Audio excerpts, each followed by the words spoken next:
श्री आबे की शुक्रवार को चुनाव प्रचार के दौरान गोली मारकर हत्या कर दी गई थी। जब उन्होंने 2020 में पद छोड़ा, तब तक उन्होंने अपने देश को आर्थिक उथल-पुथल से उभरने में मदद की थी, लेकिन वह अपने सबसे पोषित लक्ष्य को प्राप्त करने में विफल रहे।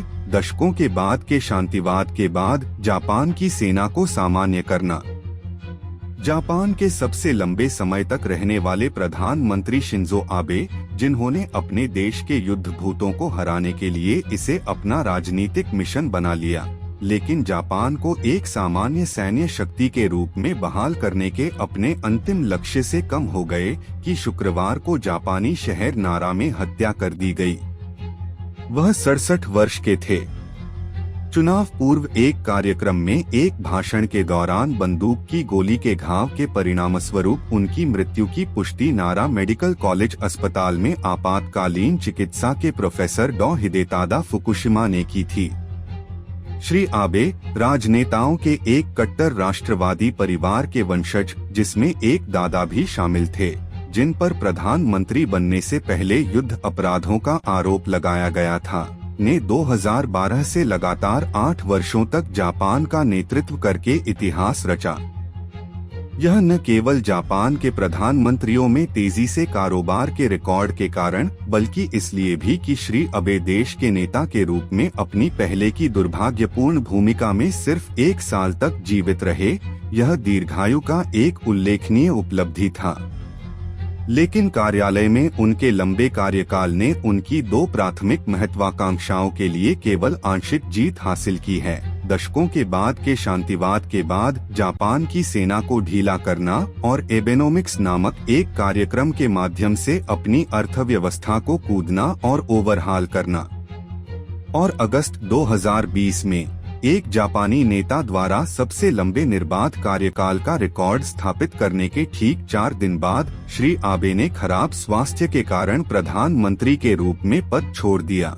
उनका कार्यकाल समाप्त होने से 1 साल पहले प्रधानमंत्री के रूप में उनके सबसे महत्वपूर्ण कृत्यों में से एक 2015 में आया था, जब विशाल सार्वजनिक विरोध और विपक्षी राजनेताओं के साथ एक विवादास्पद लड़ाई के बाद उन्होंने सामूहिक आत्मरक्षा के नाम पर संबद्ध सैनिकों के साथ विदेशी युद्ध मिशनों को अधिकृत करने वाले कानून के माध्यम से धक्का दिया। लेकिन वह जापानी संविधान में युद्ध वापसी खंड को संशोधित करने के अपने लंबे समय से चले आ रहे सपने में विफल रहा, जिसे द्वितीय विश्व युद्ध के बाद अमेरिकी कब्जेदारों द्वारा लगाया गया था। श्री आबे अंततः जापानी जनता को प्रभावित करने में असमर्थ साबित हुए, जो उस युद्ध की भयावहता को दोहराने का जोखिम नहीं उठाना चाहते थे। अपने आर्थिक कार्यक्रम के हिस्से के रूप में श्री आबे ने शॉक थेरेपी का एक रूप पेश किया, जिसमें सस्ता पैसा प्रोत्साहन परियोजनाओं पर सरकारी खर्च शामिल था, जिसने देश के कर्ज में वृद्धि की और कॉरपोरेट नियंत्रण के प्रयास किए।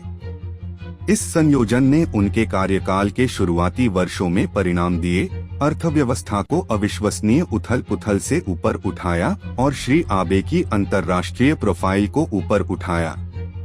श्री आबे के आर्थिक मंच का एक प्रमुख कारक महिलाओं को सशक्त बनाने पर जोर था, यह तर्क देते हुए कि कार्यबल में उनकी भागीदारी बढ़ाने से घटती और उम्रदराज आबादी को संतुलित करने में मदद मिलेगी।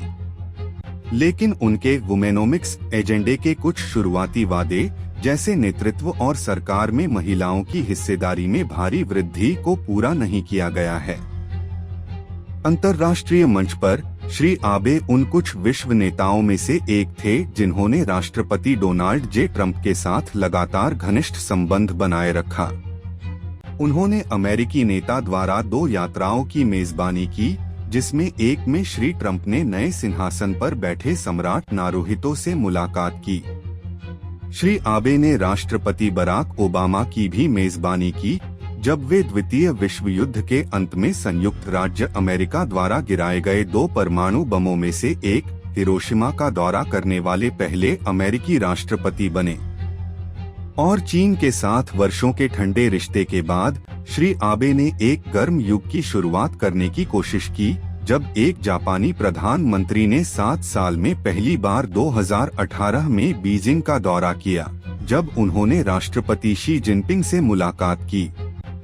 ट्रंप प्रशासन द्वारा संयुक्त राज्य अमेरिका और प्रशांत रिम में 11 अन्य देशों के बीच एक बहुराष्ट्रीय व्यापार समझौते से हटने के बाद श्री आबे ने शेष देशों को गठबंधन में रखा, जिसने संयुक्त राज्य अमेरिका के बिना 2018 में संधि को लागू किया।